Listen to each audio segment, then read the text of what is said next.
Hey everyone, welcome back. हाजिर हूँ आपके लिए लेकर एक बहुत ही मिस्टीरियस स्टोरी जिसका नाम है द मेड। कहानी की शुरुआत में हम एक लड़की को देखते हैं जो कि एक साइकोलॉजिस्ट के पास गई हुई थी। वो एक अमीर घर की मेड थी एंड वो वहाँ पर बता रही थी कि जब से मैंने उस घर पे काम करना शुरू किया है तब से कोई अजीब सी चीज़ मुझे परेशान कर रही है। वहाँ एक मंकी का सॉफ्ट टॉय था एंड उसे देख ऐसा लगता है कि वो हमेशा मुझे घूरता रहता है। और वहाँ हम देख पाते हैं कि खौफनाक सा मंकी उसके पीछे लगा हुआ है।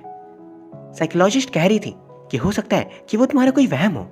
कभी कभी हम इतने ज़्यादा डर जाते हैं कि हमारा दिमाग अपने आप बहुत सी चीज़ें हमें दिखाने लगता है। वो लड़की बताती है कि ऐसा नहीं है, मैं जहाँ भी जाऊँ उस घर में वो मंकी का टॉय मुझे हर जगह मिल जाता है। एंड फिर हम देख पाते हैं वो डरावना मंकी सचमुच उस लड़की के सामने आ जाता है और उसके ऊपर जंप कर देता है।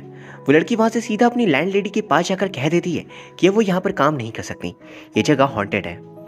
उसे रोज कोई परेशान करता रहता है और वो यहाँ से जाना चाहती है। जिस पे लैंडलेडी नीना उसे कह देती है तुम्हें जाना है तो तुम जा सकती हो। वहीं पे उसकी बेटी यूना बैठी होती है उसी मंकी के टॉय को लेकर। फिनीना को एक दूसरी मेट की जरूरत थी तो वो अपने ड्राइवर मिस्टर चा से कह देती है कि वो कुछ करे। शाम को यूना अपनी मॉम से पूछती है कि मम्मी क्या घोस्ट फेस सच में होते हैं, क्या हमारा घर हॉन्टेड है। नीना कहती है ऐसा कुछ नहीं होता, तुम फिक्र मत करो। पर यूना उससे और बात करने की कोशिश करी थी लेकिन नीना उसे समझाती है कि भूत नहीं होते बस, और फिर वो उसे सुला देती है। वो जब रूम से बाहर जा रही थी तभी वो मंकी पीछे से उसकी तरफ आने लगता है। नीना को एहसास होता है कि कोई तो उसके पीछे है। वो तुरंत पीछे घूमती है लेकिन कोई नहीं था। अब हम उसी लड़की को देखते हैं एंड वो उसी साइकोलॉजिस्ट को बता रही थी कि उसने उस घर पे जीता जागता भूत देखा था। उसने एक लड़की की आत्मा को वहाँ पे देखा था और वो बिल्कुल असली लग रही थी। और तभी हम यूना को देखते हैं जिसके सामने ही भूत खड़ी थी। यूना की अचानक से नींद खुलती है एंड वो कमरे से बाहर जा रही थी, तभी उसे वो भूत दिख जाती है। फिर अगले सीन हम देखते हैं कि डॉक्टर वहाँ पर आए हुए थे क्योंकि यूना की थोड़ी तबीयत खराब हो गई थी। डॉक्टर बताती है कि यूना को FTD है। बेसिकली उसे एक तरीके का ब्रेन डिसऑर्डर था जिसके कारण उसे डिमेंशिया हो गया है एंड ये दरअसल एक हेरिडेटरी प्रॉब्लम है। डॉक्टर पूछती है कि आपकी फैमिली में किसी को ये प्रॉब्लम है, लेकिन नीना और उसके हस्बैंड हान दोनों की फैमिली में किसी को भी ये प्रॉब्लम नहीं थी। जिस पर डॉक्टर बताती है कि यूना कभी कभार कुछ बातें भूल जाया करेगी एंड कभी कभी उसे हेलुसिनेशंस भी आया करेंगे और कभी कभी वो किसी इमेजिनरी इंसान को देखने भी लग सकती है। इसलिए आप लोग उसका ध्यान रखना। आप लोगों को उससे उस कंडीशन में बहुत ही केयर से रखना होगा। एंड फिर अगले सीन में हम नीना को देखते हैं जो बता रही थी कि पेन को दूर करना बहुत ही कठिन होता है। अब बहुत कोशिश करते हो दुनिया से दूर रहने की, खुद को ठीक करने की, लेकिन फिर भी ठीक नहीं हो पाते। वो किसी बात से बहुत ही दुखी थी एंड फिर फोटोग्राफ देख रही होती है और ये सारी बातें वो बोल रही थी। फिर अगले सीन में जॉय नाम की लड़की को हम देखते हैं जिसे मिस्टर चा नीना के मैंशन पर लेकर आ रहे थे। जॉय थी उनकी घर की नई वर्कर। जॉय को उन्होंने स्पेशली यूना की देखभाल के लिए रखा था एंड घर की सीनियर मेड मिस एना जॉय को अपने साथ लेकर अंदर आती है। उस विशाल से घर को देखकर जॉय सरप्राइज रह जाती है एंड फिर एना जॉय को अपने साथ लेकर ऊपर की तरफ चली आती है। वो जॉय से कहती है मैं उम्मीद करती हूँ कि तुमने सारे रूल्स पढ़ लिए होंगे कि तुम्हें इस घर में किस तरह बिहेव करना है और कैसे रहना है, इसलिए प्लीज़ कोई भी गलती नहीं होनी चाहिए। एंड वो उसे ये भी कहती है कि एक बात का अच्छे से ख्याल रखना कि तुम्हें सिर्फ अपने काम से काम रखना है और दूसरे क्या करें उससे तुम्हारा कोई वास्ता नहीं। फिर वो जॉय को यूना से मिलवाती है और बताती है कि घर के काम के अलावा तुम्हें यूना की भी देखभाल करनी होगी। यूना को एक प्रॉब्लम है, उसके कारण वो घर से बिल्कुल बाहर नहीं जाती और तुम भी ध्यान रखना कि वो यहीं पर रहे। जॉय यूना से बात कर उससे दोस्ती करने की कोशिश करती है एंड ये देख एना कह रही थी कि मिस यूना एक मेंटल इलनेस से गुजर रही है जिसके कारण उन्हें लगता है कि वो अनजान और डरावनी चीज़ें देख पाती है जो दूसरे नहीं देख सकते। फिर एना जॉय से कहती है कि तुम मिस्टर चा के साथ नीचे रोड पे हमारा एक केबिन है वहाँ चली जाओ और आज से तुम वहीं पर रहोगी और याद करके कल से टाइम पे आ जाना क्योंकि मैडम नीना को काम में देरी बिल्कुल पसंद नहीं। और एना उसे दोबारा याद करवा देती है कि गलती से भी दूसरों के मैटर में इंटरफेयर मत करना। फिर उसे कैबिन तक पहुँचा देते हैं। वो बहुत ही बड़ी जगह थी और इस जगह को देख जॉय काफ़ी हैरान और खुश भी थी। चा कहते हैं तुम्हें यहाँ पे अकेले ही रहना होगा, कोई भी दिक्कत लगे या किसी चीज़ की ज़रूरत हो तो मुझे बता देना। मिस्टर चा जा रहे थे कि तभी जॉय उनसे कहती है क्या मुझे एक बात बता सकते हो, मैंने सुना है इस घर के पिछले कुछ समय से बहुत सारी मेड चेंज हुई है, आखिर ऐसा क्यों है, उन सभी को काम से क्यों हटा दिया गया। चा उसके सवाल को अवॉइड कर देते हैं, उसे कहते हैं कि साइड पे देखो तुम्हारा यूनिफॉर्म तुम्हें मिल जाएगा और सही पहनकर तुम्हें मैंशन में आना है, कल सुबह टाइम से रेडी होकर आना। फिर वो चले जाते हैं।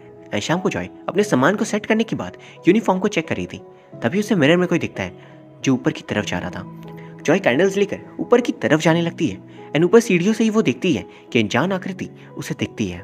उसे देखते ही जॉय तुरंत नीचे जाती है और फिर सोचने लगती है जब वो और उसकी कज़न सिस्टर घर पे साथ बैठते थे। जॉय को एक अंग्रेज़ के घर पे जॉब का ऑफर मिला था एंड वो ये बात अपनी कज़न को बता रही थी। उसकी कज़न उससे कहती है आखिर तुम मेड की जॉब क्यों करना चाहती हो, हमारे दिमाग में चल क्या रहा है। अपनी कज़न की बातें सुनकर जॉय हल्की सी स्माइल करती है एंड फिर अगले सीन में देखते हैं कि जॉय जब रात को सो रही थी तभी अचानक उसकी नींद खुलती है और वो अनजान आकृति उसे बहुत जोर से डरा रही थी। लेकिन लकली ये सिर्फ जॉय का सपना था और कुछ भी नहीं। फिर वो रेडी होकर मैंशन चली आती है। वो मैडम से वो हेलो कह रही थी एंड नीना उसे पूछती है आखिर तुम पहले कहाँ पे काम करती थी। जॉय बताती है एक अंग्रेज कपल के यहाँ। नीना पूछती है फिर तुम यहाँ पर क्यों आ गई उनके काम को छोड़कर। नीना बताती है कि वो लोग अपने देश वापस चले गए थे और उस घर को बेच दिया गया, इसलिए मुझे काम छोड़ना पड़ा। लेकिन लकीली मुझे आपके बारे में पता चल गया कि आपको भी एक मेड की ज़रूरत है, तो मैं यहाँ पर आ गई। नीना पूछती है तुम्हारी फैमिली में कौन कौन है। जॉय बताती है हम 4 जन हैं, मदर, फादर, मैं और मेरी एक कज़न। नीना पूछती है तो पता है ना कि तुम्हें क्या करना है। जॉय उससे कहती है सब कुछ मैडम, मैं कोई भी गलती नहीं करूँगी पक्का। फिर अगले सीन में जॉय यूना के साथ थोड़ी खुलती है।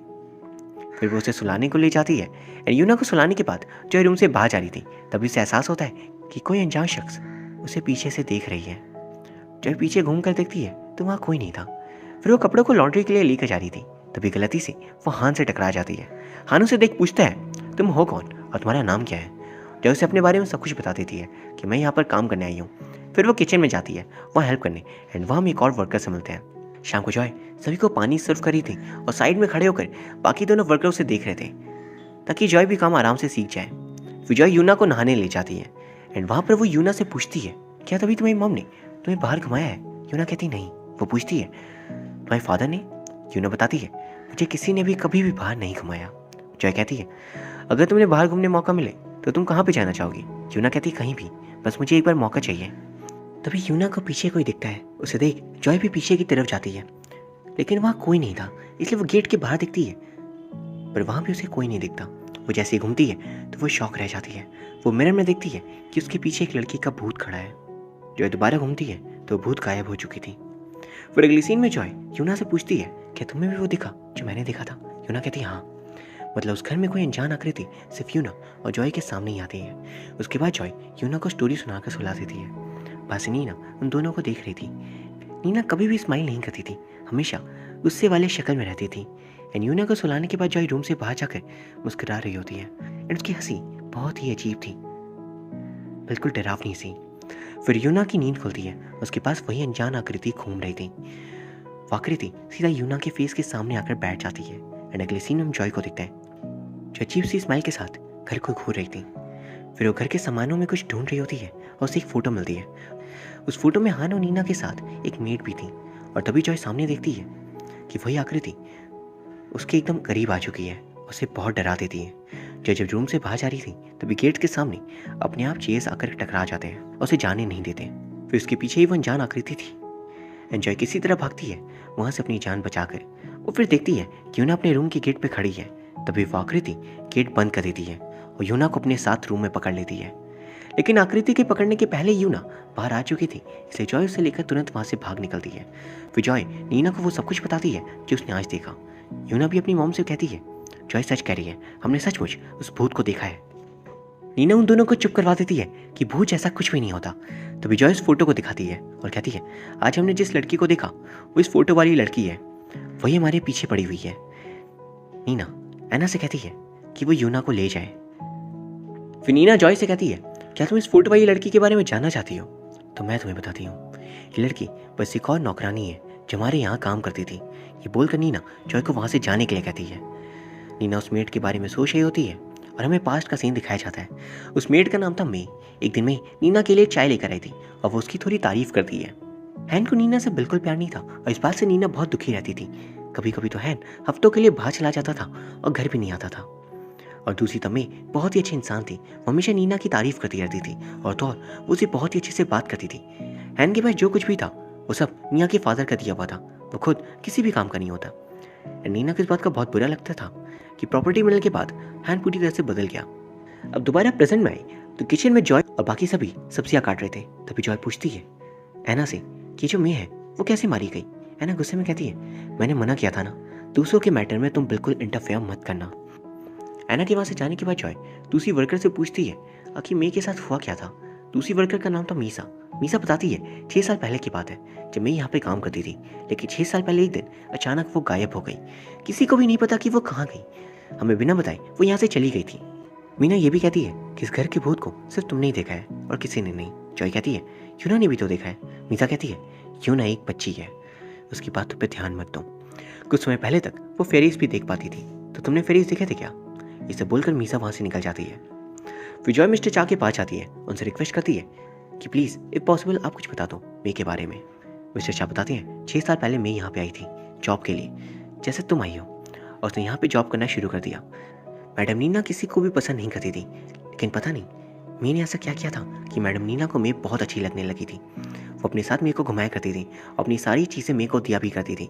सब कुछ अच्छा चल रहा था, लेकिन फिर पता नहीं अचानक एक दिन मे कहाँ गायब हो गई बिना कुछ भी बताए। और यही असली कहानी है। फिर जॉय यूना के पास आ रही थी। वो देखती है यूना अपनी मॉम से बहुत डांट सुन रही थी क्योंकि उसने कुछ अजीब ड्राइंग्स बनाई थी। बेसिकली यूना के ऊपर मे का भूत का इन्फ्लुएंस था, तो इस कारण से वो वही फोटो के ड्राइंग्स बनाती थी जिसमें यूना के पेरेंट्स और मे थे। नीना यूना से बस एक ही बात कहती थी आखिर तुम ऐसी ड्राइंग्स क्यों बना रही हो, क्योंकि यूना ने तो वो फोटो पहले कभी देखा ही नहीं था। नीना के जाने के बाद जॉय यूना से पूछती है आखिर तुम्हें ये सारी ड्राइंग्स बनाने को किसने कहा, और इस ड्राइंग पे एक तुम्हारी मॉम है, एक तुम्हारे डैड, तो तीसरी कौन है? यूना कहती है हमारी पुरानी मेड। ये सुनकर जॉय हैरान रह जाती है। फिर जॉय नीना के रूम में जाती है। नीना ने यूना से लिया वही पेपर अपने ड्रॉ में रख दिया था। जॉय जाकर सीक्रेटली उस पेपर को ले लेती है। फिर वो जब चल रही थी तो उसे हान की आवाज़ सुनाई देती है। हान में से माफ़ी मांग रहा था एंड वहाँ पर वो कह रहा था प्लीज़ मे मुझे माफ़ कर दो, काश मैं उस दिन कुछ भी कर पाता। जॉय हान के पास जाती है एंड वहाँ पर जॉय को मे का भूत दिखता है। वो हान को बताने की कोशिश करी थी लेकिन वो बता नहीं पाती। फिर हान जॉय के हाथों से वो पेपर ले लेता है और पूछता है इस ड्राइंग को किसने बनाया? जॉय बता देती है यूना ने। जॉय के जाने के बाद हान वहाँ पे पास्ट को याद करता है जब मैं वहाँ पे काम करती थी। हान अपने काम को लेकर बहुत ही परेशान रहा करता था और उसके नीना की रिलेशनशिप कुछ खास नहीं चल पा रही थी। मैं कोशिश करती है कि हमेशा सबसे अच्छे से बात करने की, वहान से बहुत ही अच्छे से बात करती थी, इसलिए हान को उससे प्यार हो जाता है और मे को भी कहीं ना कहीं हान पसंद आने लगा था। कुछ समय बाद उन्हें पता चलता है कि मे प्रेग्नेंट है। अब हम प्रेजेंट में जॉय को देखते हैं। जॉय पूछती है तुमने मे को देखा कहाँ पर है? यूना बताती है अभी वो आपके पीछे ही तो है। ये सुनकर जॉय की हालत खराब हो गई थी। एंड अगले ही पल हम देखते हैं कि मैं जॉय को कुछ दिखाना चाह रही थी और वो जॉय को एक अलग ही दुनिया में ले जाती है। बेसिकली मैं जॉय को उसके साथ क्या हुआ वो सब कुछ दिखाती है। एंड हम देखते हैं कि जब हान को उसके बच्चे के बारे में पता चला तो वो बहुत खुश हो जाता है। वो नीना को सारा सच बता देता है और कहता है अच्छी बात है ना, हमारे घर में एक बच्चा आएगा। नीना कहती है तुम्हें जो करना है वो करो। फिर हम देखते हैं काफ़ी समय बीत जाता है एंड मैं अपने बच्चे को लेकर खेल रही थी। फिर वो उसे बेड में लेकर सुला देती है एंड बाथटब को साफ करी थी। तभी उसके बच्चे के रोने की आवाज़ सुनाई देती है एंड वो तेज़ी से भागकर जाने वाली थी। जल्दबाजी में उसका पैर फिसल कर स्लिप हो जाता है एंड बाथटब के नल से उसका सर टकरा जाता है, जिस कारण से उसका सिर फट जाता है। जॉय अपनी आंखों से देखती रह जाती है पर वो कुछ कर नहीं सकती थी क्योंकि ये सब कुछ अतीत की यादें हैं। जॉय वहाँ देखती है कि नीना ने मे की हालत देख ली थी और उसने उसे वहीं पे वैसे ही छोड़ दिया। फिर सभी कर्मचारियों को बुलाकर मे की बॉडी को वो लोग प्लास्टिक पे बांध कर घर की यार्ड में गाड़ देते हैं। एंड ये सब देखकर जॉय खुद के आंसुओं को रोक नहीं पा रही थी क्योंकि मैं और कोई नहीं बल्कि जॉय की अपनी खुद की बहन थी जो 6 साल पहले यहाँ पर काम करने आई थी। एंड उसके बाद वो कभी भी घर नहीं लौटी। उस समय जॉय बहुत ही छोटी थी एंड इसी कारण से वो यहाँ पर आज काम करने आई है।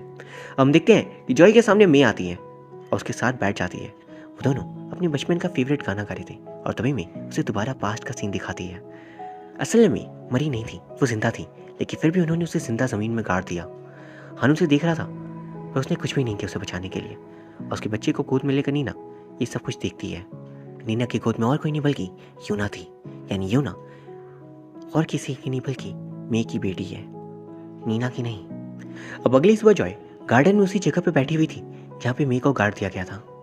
अब हम एना और नीना को बात करते हुए देखते हैं। एंड आज शाम को हान एक बहुत ही बड़ी पार्टी रखी थी अपने बिजनेस पार्टनर्स के लिए और उसी तैयारी के लिए एना नीना से पूछ रही थी कि क्या करना है। वहीं दूसरी तरफ में दिखाया जाता है जॉय और मिस्टर चा मार्केट से सामान लेकर आ चुके थे। एंड फिर हम देखते हैं कि नीना और हान रेडी हो चुके थे। जॉय भी वहाँ पर तैयार हो रही थी एंड काम करने जाने से पहले हम उसकी शक्ल पे एक अलग सी स्माइल देख पाते हैं। अब पार्टी के लिए सभी गेस्ट आ चुके थे एंड नीना और हान भी नीचे आ जाते हैं और सभी का वेलकम करते हैं। उन दोनों ने एक दूसरे को बहुत ही अच्छे से पकड़ रखा था, जैसे उनके बीच बहुत प्यार हो, ताकि पार्टी में लोगों के बीच उनका इंप्रेशन अच्छा पड़े। वही मिस्टर चा जॉय को मेंशन पे लेकर आ गए थे ताकि वो गेस्ट को सर्व करना शुरू कर सके। जॉय मिस्टर चा से एक और बात पूछती है कि मिस्टर चा, क्या आपने मुझे स्टोरी बताई है मे की? उससे ज़्यादा आपको सच में नहीं पता? चा कहते हैं, हाँ मुझे इससे ज़्यादा बिल्कुल नहीं पता। तो विचा को सांस लेने में दिक्कत होती है। तो उनका इनहेलर पीछे के सीट में था। जॉय उन्हें इनहेलर लाकर दे देती है और कहती है, प्लीज़ एक लंबी सांस ले लो क्योंकि आप ऊपर जाने वाले हो। अब वो उन्हें वहीं मार देती है, उनका दम घोट कर। फिर वो किचन में जाती है जहाँ पे मीज़ा काम करी थी। वो मीज़ा से कहती है, मुझे लगा था तुम्हें नहीं पता है कि मेरे साथ क्या हुआ था, है ना? उसकी बातों को सुनकर मीज़ा बहुत घबरा जाती है। वही पार्टी में नीना ऐना से कह रही थी, प्लीज़ हान ने जो स्पेशल वाइन मंगवाई है उसे सब में सर्व करो और चाय से जाकर कहो कि वो गाड़ी निकाल कर रखे क्योंकि कुछ केस को हमें छोड़ना पड़ सकता है, इसलिए वो तैयार है। पार्टी बहुत ही जोरों शोरों से चल रही थी। नीना हान से कहती है, आखिर तुमने इतनी अच्छी पार्टी कब सोचा? हान कहता है, मुझे सोचना ही था क्योंकि आज तुम्हारा बर्थडे जो है उसी का तो ये सरप्राइज़ है। यहाँ में पता चलता है कि आज की पार्टी हानी नीना के लिए रखी थी, उसके बर्थडे के लिए। नीना उसे पूछती है, आज की इस पार्टी के लिए तुमने कितने पैसे उड़ा दिए? एक्चुअली हान का खुद का कुछ भी नहीं था, वो सिर्फ नीना के पैसों पे ही जी रहा था। और नीना के ताने को सुनकर वो वहाँ से चला जाता है। अब हम देखते हैं कि जॉय ने मीज़ा को बांध दिया था। मीज़ा को जब होश आता है तो जॉय कहती है, पता है तुम्हें वो सब कुछ नहीं करना चाहिए था। तुम ही थी ना वो जिसने मिस्टर चा की हेल्प की थी मेरे को उस प्लास्टिक बैग में बांधने में। तुम बहुत बुरी हो। फिर जॉय वाइन लेकर पार्टी पे जाने लगती है। वही हम देखते हैं ना चा को नीना की बातें बताने जा रही थी। वो देखती है चा तो मर चुके हैं। तभी वहाँ पर जॉय आकर ऐना को भी मार देती है और उसे कार में चा के साथ बांध देती है। फिर वाइन लेकर पार्टी में जाती है और सभी को वाइन सर्व करती है। पार्टी में सभी को वाइन सर्व करने के बाद वो किचन में वापस आती है और मीज़ा से कहती है, मुझे माफ़ कर दो, मुझे देर हो गई। जो एक रेनकोट पहनती है और मीज़ा को बताती है कि पार्टी बहुत ही शानदार है और पता है मैडम नीना ने एक कमाल की ड्रेस पहन रखी है और तो और गेस्ट भी सभी बहुत ही अमीर लग रहे हैं। लेकिन बहुत ही बुरी बात है कि तुम उन्हें नहीं देख पाओगी। और वो उसे भी वहीं मार देती है। फिर हम हैन को देखते हैं एंड वो सभी के सामने निया को बर्थडे विश करता है। वहाँ पर जॉय ये देख ताली बजाने लगती है। या फिर हान को कुछ काम आता है तो वो ऊपर चला जाता है। नीना उसे कुछ कहने के लिए आ रही थी फिर वो उसकी बातों को टाल कर चला जाता है। वही फिर नीना जॉय से पूछती है, ऐना कहाँ पर है? जॉय बताती है, ऐना चा से बात करी है, उसे काम समझा रही है। फिर नीना जॉय से कहती है, प्लीज़ गेस्ट का ध्यान रखना, मुझे कुछ काम है, मैं ऊपर जा रही हूँ। नीना के जाते ही जॉय यूना के रूम में जाती है। उसके कानों में एक प्लेजेंट म्यूजिक लगा देती है। वहीं दूसरी तरफ देखते हैं कि नीचे पार्टी पे एक एक करके सभी गेस्ट की तबीयत खराब हो रही थी और फिर जॉय नीचे जाकर सभी को मार देती है। एंड फिर वो नीना के पास आती है और कहती है, क्या आप मुझे सच बताना चाहेंगी? नीना उसे कहती है, तुम मे की बहन हो ना, मेरे पास तुम्हारे सारे लेटर्स हैं जो तुमने मे के लिए भेजे थे और मेरे पास मे की फैमिली की भी फ़ोटो है। तुम्हें एक झूठी कहानी बनाने की कोई ज़रूरत नहीं थी मे के बारे में सच जानने के लिए। नीना उसे बोल रही थी कि उसकी हालत ख़राब होने लगती है। नीना उसे बात कर ही रही थी कि तभी उसकी हालत ख़राब होने लगती है। जॉय उसे बताती है कि मुझे मैंने सब कुछ दिखाया है, मैंने अपनी आंखों से दिखा है कि तुम लोगों ने मेस के साथ क्या किया था। तो बताओ कैसा लग रहा है खुद को तड़पता हुआ देखकर? तुम लोगों ने भी मे के साथ वही किया था तो खुद भी वही सहो। नीना को भी जॉय वही मार देती है।